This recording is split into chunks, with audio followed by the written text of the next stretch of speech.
Pakistan this week में एक बार फिर खुशामदीद। ब्रेक से पहले हम बात कर रहे थे वफाकी वज़रा की 2 साल की कारकर्दगी पर। अब बात करते हैं कराची के मसाइल हल करने के लिए बनने वाले इत्तेहाद की।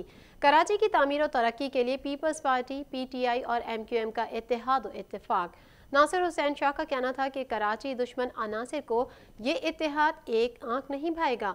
चेयरमैन बिलावल भुट्टो जरदारी की क़यादत में सूबा सिंध और बिलखुसूस कराची ने रिकॉर्ड तरक्की की है।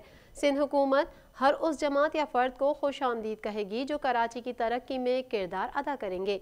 मज़ीद जान लेते हैं इस रिपोर्ट में। वज़ीर इत्तलात सिंध नासिर हुसैन शाह का कहना है कि कराची की तामीर और तरक्की के लिए पीपल्स पार्टी, PTI और MQM का इत्तेहाद और इत्तफाक खुश आइंद है। मीडिया रिपोर्ट्स के मुताबिक तर्जुमान सिंध हुकूमत मुर्तज़ा वहाब ने कराची के मसाइल हल करने के हवाले से कमेटी की तश्कील की तस्दीक करते हुए कहा कि कमेटी में विफाक और सिंध हुकूमत के 3 नुमाइंदे शामिल होंगे। कमेटी के चेयरमैन वज़ीर आला सिंध मुराद अली शाह होंगे। कमेटी में सिंध की जानिब से सूबाई वज़रा नासिर हुसैन शाह और सईद गनी शामिल होंगे, जबकि विफाक की जानिब से विफाकी वज़रा असद उमर, अली ज़ैदी और अमीन उल हक शामिल होंगे। मुर्तज़ा वहाब का कहना था कि कमेटी सूबे में तरक्याती कामों में हायल रुकावटें दूर करेगी। सिंध भर में तरक्याती कामों को तेज और बर वक्त मुकम्मल किया जा सके। सिंध हुकूमत सूबे की तरक्की के लिए मिलकर काम करने को हमेशा से तैयार है। तमाम हुकूमतें मिलकर काम करेंगी तो मसाइल हल होंगे। दूसरी जानिब कराची के मसाइल के हल के लिए कमेटी पर बात करते हुए सूबाई वज़ीर इत्तलात नासिर हुसैन शाह ने कहा कि तीनों जमातों का कराची की तरक्की के लिए मिलकर काम करने का अज़्म अवाम के लिए खुशखबरी है। पीपल्स पार्टी,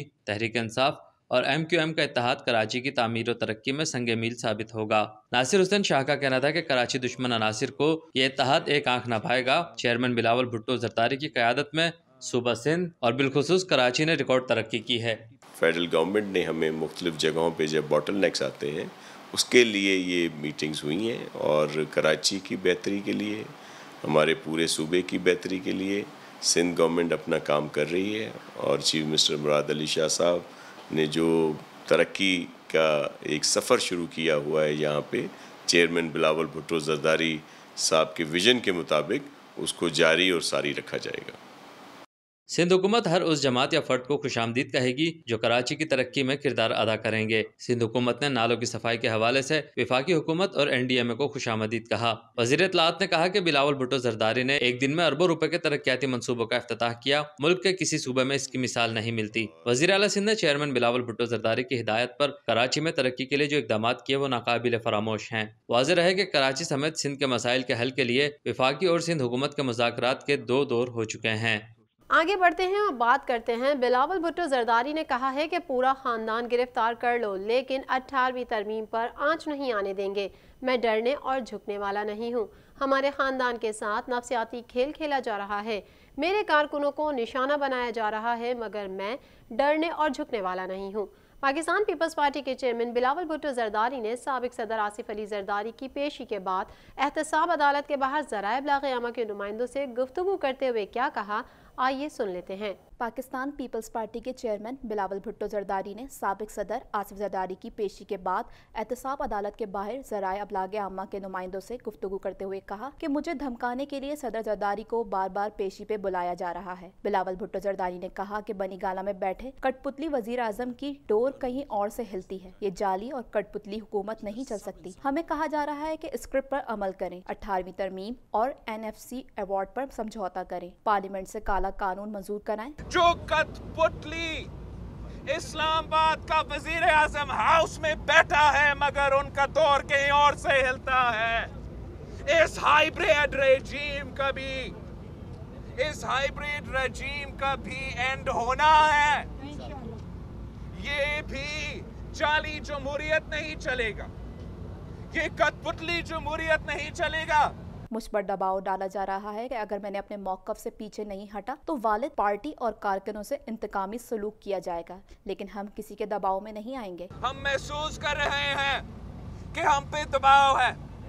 हम महसूस कर रहे हैं कि हमें धमकियां दी जा रही हैं कि हम भी लाइन में आ जाए। बिलावल भुट्टो जरदारी का कहना था कि एक जज कोरोना की वजह से आसिफ जरदारी को वीडियो लिंक पर पेशी की इजाजत देता है और दूसरा जज जबरदस्ती अदालत में पेश कराता है। आज ये हमारे साथ हो रहा है, कल किसी और के साथ भी हो सकता है।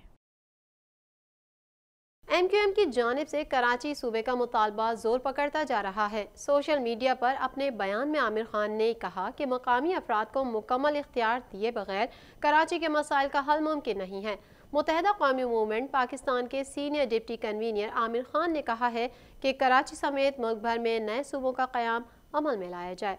मज़ीद हवाले इस रिपोर्ट में। मुत्तहदा कौमी मूवमेंट MQM पाकिस्तान के senior deputy convener Aamir Khan ने कहा है कि कराची समेत मुल्क भर में नए सूबों का क़याम अमल में लाया जाए। यह बात मुत्तहदा कौमी मूवमेंट MQM पाकिस्तान के सीनियर डिप्टी कन्वीनर ने समाजी राब्ते की वेबसाइट ट्विटर पर जारी किए गए अपने एक बयान में कही। सोशल मीडिया पर जारी बयान में उन्होंने ये भी कहा कि मकामी अफराद को मुकम्मल इख्तियार दिए बगैर कराची के मसाइल का हल मुमकिन नहीं। सूबों के क़याम के हवाले से हमने रिपोर्ट मुलाहिज़ा की और अब बात कर लेते हैं। मौलाना फजल रहमान हुकूमत के खिलाफ एक बार फिर मुतहरिक हो गए हैं। जमीयत उलमा इस्लाम फ़े के सरबराह मौलाना फजल रहमान ने एक बार फिर हुकूमत के खिलाफ तहरीक चलाने का इशारा देते हुए कहा कि मुल्क और हुक्मरान इकट्ठे नहीं चल सकते। हमने मसलहतों से बालातर होकर पाकिस्तान बचाने के लिए जद्दोजहद करनी है और हुक्मरानों को भगाना है।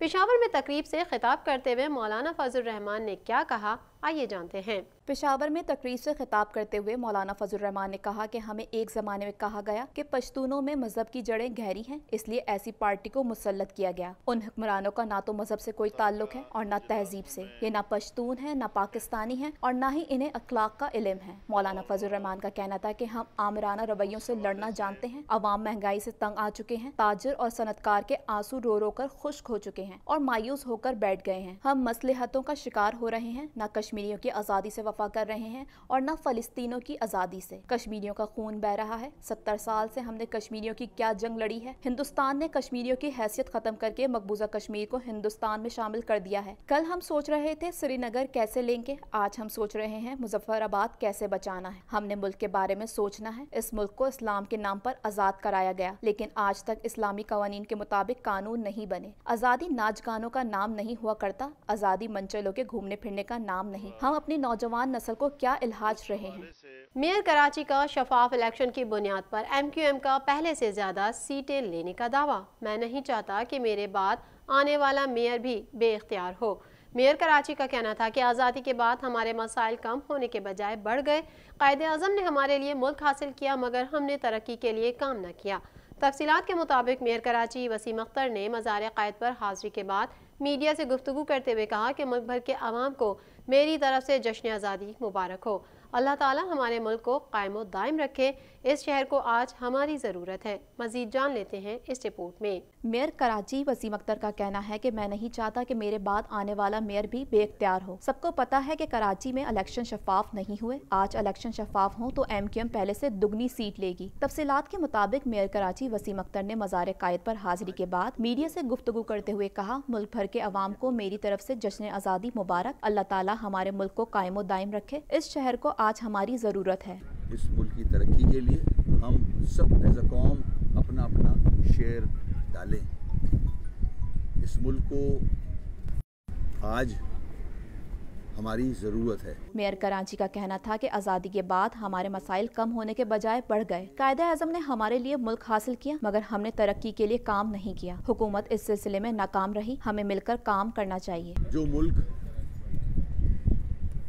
कायदे आज़म मोहम्मद अली जिन्ना ने हासिल किया हमारे लिए, हम उस तरह से उस मुल्क को तरक्की देने में कामयाब नहीं हुए हैं। वसीम अख्तर ने कहा कि 4 साल में कोशिश की कि बल्दियाती इदारे मजबूत हों। सुप्रीम कोर्ट से अपील है इस निज़ाम को बहाल कराया जाए। 3 साल से मेरी पटिशन अदालतों में ज़ेरे अल्तवा है। उम्मीद करता हूँ अदालतें इस पटिशन पर काम करके तोहफा देंगी। उनका कहना था कि हमें बहुत खुशी होगी अगर बल्दियाती इदारे मजबूत हों। मैं नहीं चाहता मेरे बाद आने वाला मेयर भी बेइख्तियार हो। अब जो काम हो रहा है वो इस शहर के मसाइल का हल नहीं। मेयर कराची ने कहा कि कराची में एक सिस्टम मुरतब होना चाहिए। ट्रांसपोर्ट, इंफ्रास्ट्रक्चर, पानी और सीवरेज का निज़ाम है ही नहीं। वफाक के मसाइल हल करने पर नाराज़गी दिखाना सूबाई हुकूमत की गलती है। अवाम को अपने मसाइल हल कराने हैं, चाहे वो कोई भी करे। NDMA काम करे, सिंध हुकूमत ताउन करे। वसीम अख्तर का कहना था कि कराची के मसाइल के हल पर सियासत नहीं होनी चाहिए। 12 साल में सिंध हुकूमत 1 इंच भी आगे नहीं बढ़ी। सबको पता है कि कराची में इलेक्शन शफाफ नहीं हुए। आज इलेक्शन शफाफ हो तो MQM पहले से दुगनी सीट लेगी। नाज़रीन, अब बात कर लेते हैं मौसम के हवाले से। कराची में एक बार फिर मौसम ने बदला अपना रंग। कराची के मुख्तलिफ इलाकों में बारिश से मौसम सुहाना हो गया। ठंडी हवाओं से शहरियों के चेहरे खुशी से खिल उठे और शहरी घरों से बाहर निकल आए। कराची में लांडी, बिन कासिम टाउन, मलिर, शाह लतीफ़ टाउन, धाबेजी, गुलशन हदीद, FB एरिया, साइट एरिया, नाज़माबाद में बारिश से मौसम खुशगवार हो गया।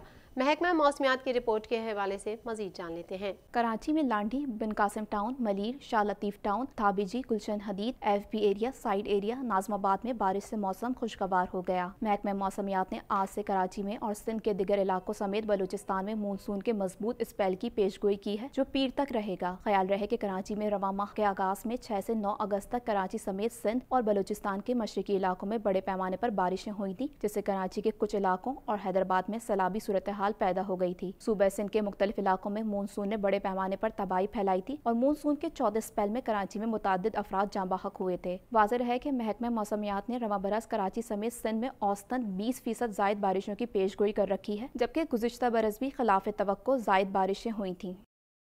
नाज़रीन, अब डालते हैं एक नज़र कारोबारी दुनिया के उतार चढ़ाव पर। कारोबारी दुनिया के हाल से आपको आगाह करते चलें। जुलाई 2019 के मुकाबले में जुलाई 2020 में बैरूनी सरमायाकारी में 2.2% इजाफा हुआ। स्टेट बैंक के मुताबिक जुलाई 2019 के मुकाबले जुलाई 2020 में बैरूनी सरमायाकारी 2.2% बढ़ी है। स्टेट बैंक की रिपोर्ट मजीद क्या तफसीलात बता रही है, आइए जान लेते हैं। स्टेट बैंक की रिपोर्ट के मुताबिक जुलाई 2020 में 10.72 करोड़ डॉलर की बैरूनी सरमायाकारी हुई। मुल्क के निजी शोबे में बैरूनी सरमायाकारी 4.11 करोड़ डॉलर रही और सरकारी शोबे में जुलाई में 6.61 करोड़ डॉलर की बैरूनी सरमायाकारी हुई, जबकि निजी शोबे में बैरूनी बराह रास्त सरमायाकारी का हजम 11.43 करोड़ डॉलर रहा। स्टेट बैंक का बताना है कि स्टॉक मार्केट से जुलाई में 7.32 लाख डॉलर निकाले गए और जुलाई 2019 के मुकाबले में जुलाई 2020 में बैरूनी सरमायाकारी 2.2% बढ़ी है। स्टेट बैंक के मुताबिक चीन से 2.71 करोड़, माल्टा से 1.85 करोड़, हॉलैंड से 1.79 करोड़ डॉलर, अमेरिका से 3.94 और बरतानिया से 2.18 करोड़ की सरमायाकारी जुलाई में निकाली गई।